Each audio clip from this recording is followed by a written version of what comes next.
শান্তি শান্তি শান্তি শান্তি।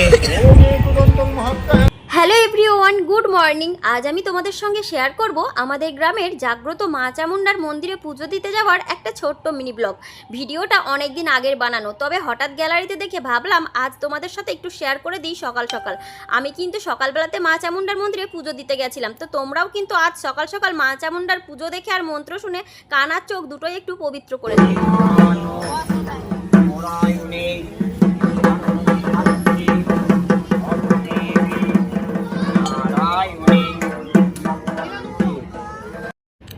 দাদু দিদা মা বাবা পাড়ার গুরুজন অনেকজনের মুখেই প্রায় শুনেছি আমাদের গ্রামের এই মা চামুন্ডা নাকি অনেক জাগ্রত আর অনেক পুরনো একটা মন্দির। এখানে কোনোদিনে আমাদের মা চামুন্ডার মূর্তি ধারণ করে পুজো করা হয় না, শুধুমাত্র মা চামুন্ডার নামে এই থানেই পুজো দেওয়া হয় আর এই গাছটাতে। আর এই এলাকাটা এত বড় আর এত শান্তিপূর্ণ একটা জায়গা, তো তোমরা চোখে না দেখলে বিশ্বাসই করতে পারবে না।